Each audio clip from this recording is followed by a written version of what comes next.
আমি মাঝে মাঝে ভাবি যে সেই ছোটবেলার সময়টা আবার যদি ফিরে আসতো তাহলে কতই না মজা হতো।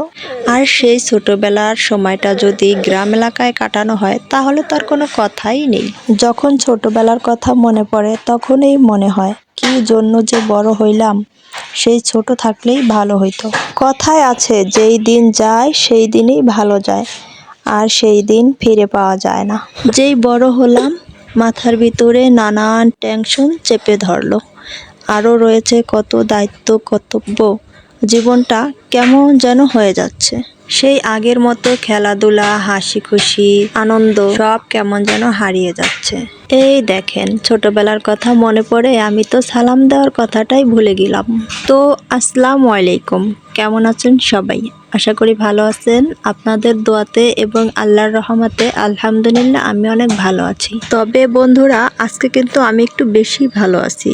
মনটা কেমন যেন হ্যাপি হ্যাপি লাগতেছে। বন্ধুরা, আপনারা কি বুঝতে পারছেন যে কেন আজকে আমি হ্যাপি? আমার পুরা ভিডিওর সাথে থাকুন, একটা লাইক দিয়ে আশা করি সবটাই বুঝতে পারবেন। তো ফ্রেন্ডস, আমি অনেক দিন পরে আমাদের বাড়ির পিছনের সাইডে একটু আসলাম। আর এখানে এসে দেখি আমার সেই ছোটবেলার স্মৃতিগুলো লুকিয়ে আছে এখানে। আমি তো এখানে না আসলে জানতেই পারতাম না। তো আমি ভাবলাম আমার ছোটবেলার আনন্দ বা স্মৃতিগুলো আমি একা কেন উপভোগ করব, সেই সাথে আমি আমার বন্ধুদের সাথেও শেয়ার করি। যাই হোক বন্ধুরা, এই যে আমার বড় ছেলে ভুট্টা ক্ষেতের পাশ দিয়ে হাঁটতেছিল। আর এই ভুট্টাগুলো একদম ছোট ছোট, খুব সুন্দর লাগতেছিল দেখতে। এই যে চুল সহকারে ভুট্টা, আর ভুট্টার ফুলগুলোও কিন্তু অনেক সুন্দর লাগছিল। তাই আমি এগুলো একটু ভিডিও করে নিলাম। তো আমরা যাব অন্য একটা জায়গায়, আর আমরা যেখানে যাব এই ভুট্টা ক্ষেতের পাশ দিয়ে যাচ্ছিলাম। এই দেখেন আমার ছোট ছেলে এখনো ওই যে কত পিছনে পড়ে আছে, আর বড় ছেলেটা এই যে ভুট্টা ক্ষেতের ভিতরে যে লুকাচ্ছে শুধু। এখানে আরেকটা কথা বলে নিই, সেটা হচ্ছে বন্ধুরা, আপনারা কি জানেন যে ভুট্টা কয়েক ধরনের হয়ে থাকে? আমরা যে ভুট্টার পপকর্ন খাই, আর এই যে গ্রামে এগুলা লাগানো হয়েছে, এগুলা কিন্তু গরুকে খাওয়ানোর জন্য, ভুট্টার ভুসি বানাবে এই জন্য। এটা আমি আগে জানতাম না, আমি ভাবতাম যে এইগুলা ভাজলেই মনে হয় ওই রকম পপকর্ন হয়ে যায়। এখন দেখি না রে, এগুলা আর ওইগুলা হচ্ছে পার্থক্য অনেক। আর এই বিষয়টা আমি গত বছর থেকে জানি, যখন আমাদের আমার বাবার বাড়িতে ভুট্টা লাগানো হয়েছে, তখন থেকে আমি বুঝতে পারলাম যে এগুলা ভাজলে আসলে পপকর্ন হয় না। আসলে জানার কোনো শেষ নেই, সব মানুষ যে সব বিষয়ে জানবে বা বুঝবে এরকম কোনো কথা নেই।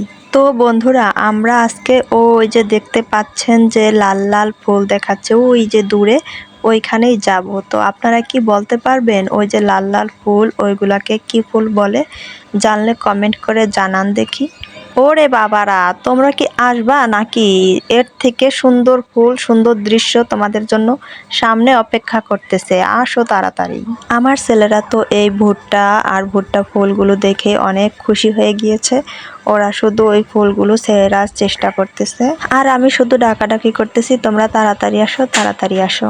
ওরা এখনকার ছেলেমেয়েরা, ওরা আসলে বুঝতেই পারবে না যে আমাদের ছোটবেলাটা কত আনন্দে কেটেছিল। আমরা ছোটবেলা যে কত ধরনের খেলা খেলতাম, ওরা ওই বিষয়ে একটু অভিজ্ঞ নেই। ওরা বলতেই পারবে না এটা আবার কোন ধরনের খেলা, এগুলা কি কোনো খেলা নাকি। এখনকার ছেলেমেয়েরা শুধুমাত্র মোবাইল আর টিভি নিয়েই বসে থাকে। আমার সময় কিন্তু আমরা মোবাইল দেখিই নেই, শুধুমাত্র সৌর বিদ্যুতের কিছু কিছু ঘরে দুই একটা টিভি থাকতো সাদা কালো। ওই টিভিতে শুধুমাত্র শুক্রবার ছবি হইতো, বৃহস্পতি শুক্রবার শনিবার মনে হয় 3 দিন ছবি হইতো।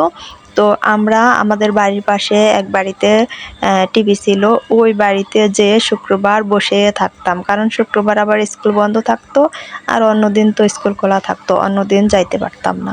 তাও আবার কিছুক্ষণ পর পরেই 15-20 মিনিট ধরে অ্যাড থাকতো, কি যে বিরক্ত হইতাম। তারপরও বসে থাকতাম দেখার জন্য। মাটিতে বিছিয়ে দিত পাটি, আর সেখানে বসে টিভি দেখতাম। মা কিছুক্ষণ পরেই চিল্লাইয়া ডাক দিত যে বাড়িতে আয়। তারপর যদি অ্যাডভারেজ আসতো তাহলে একটু বাড়িতে যেতাম, এসে দেখতাম বসার জায়গা নাই। সেটা নিয়ে আবার ঠেলা ধাক্কা করতাম, ঝগড়া করতাম বন্ধুদের সাথে। আর বিভিন্ন ধরনের ফল কুড়ানোর কথা আর কি বলবো, ওইটা আজকে বন্ধই রাখি, কারণ এই বিষয়ে কথা বলতে গেলে ভিডিও এত বেশি বড় হয়ে যাবে, তখন আর ভিডিও আপনারা দেখতে চাইবেন না। সেই সাথে কিন্তু কোন গাছে কি পাখিতে বাসা বেঁধেছে সেটাও কিন্তু ছিল।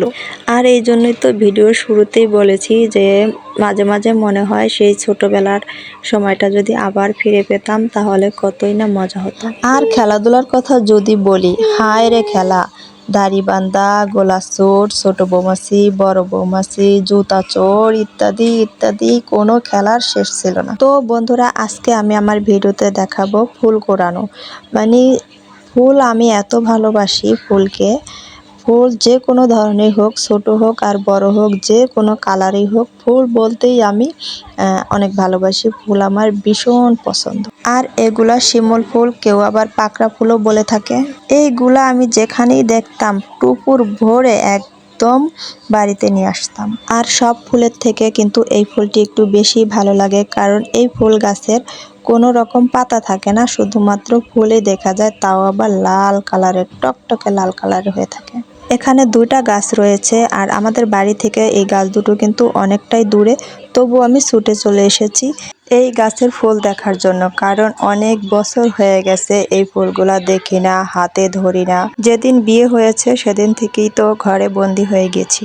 আবার এই যে কতগুলা ফুল, এই ফুলগুলা কিন্তু রাস্তার আশেপাশেই হয়ে থাকে, আর এই ফুলগুলা এই সময়ই হয়ে থাকে। এগুলাও দেখতে ভীষণ সুন্দর লাগে। আর ইমন আর ইমাম বলে যে এগুলো আমাকে ছিঁড়ে দাও, তাই ওদেরকে আবার আমি কিছু ফুল ছিঁড়ে দিলাম। মাশাআল্লাহ, আমার ছেলেরা এই ফুলগুলো পেয়ে অনেক আনন্দতেই ছিল। আর এছাড়াও এখানে এসে আমার মনটাও ভীষণ খুশি, সেটা তো ভিডিওর প্রথমেই বললাম, কারণ এই ফুলগুলো অনেক দিন হয়েছে যে আমি হাতে ধরতে পারিনি, মানে হাত দিয়ে ছিঁড়তে পারিনি। কখনো কখনো রাস্তার পাশ দিয়ে, এই গাছের ফুলের পাশ দিয়ে যাচ্ছি ঠিকই, কিন্তু ফুলগুলো কুড়াতে পারিনি। আজকে নিজে হাতে ফুলগুলো কুড়ালাম। এই শিমুল গাছটা কিন্তু ভীষণ উঁচু ছিল। এই গাছের উপরও যেরকম সুন্দর, এবং গাছের নিচে মানে মাটিতেও লাল লাল একদম ফুলে বিছিয়ে আছে, খুব সুন্দর লাগছিল এগুলা দেখতে। অবশেষে সব মিলিয়ে সেই ছোটবেলাটাই ভালো ছিল। আর সেই ছোটবেলার কথা মনে পড়লেই একটা গানের কথা মনে পড়ে যায়, সেটা হচ্ছে আগে কি সুন্দর দিন কাটাইতাম আমরা, আগে কি সুন্দর দিন কাটাইতাম। যাই হোক বন্ধুরা, আমি অত সুন্দর গানও পারি না, তাই আর বললামও না। আর এখন আমি আপনাদেরকে খুব সুন্দর করে গাছটাকে দেখিয়ে দিচ্ছি। এটা হচ্ছে এই পাশে অনেকটা গাছ ছিল, ওই গাছ। আর কিছুক্ষণ আগে যেই গাছটার কাছে ছিলাম, ওই গাছটার আশেপাশে আরো অন্যান্য গাছ ছিল। আর তাছাড়া ওই গাছটা অনেক বেশি উঁচু ছিল, তাই ছবি তুলতে পারিনি।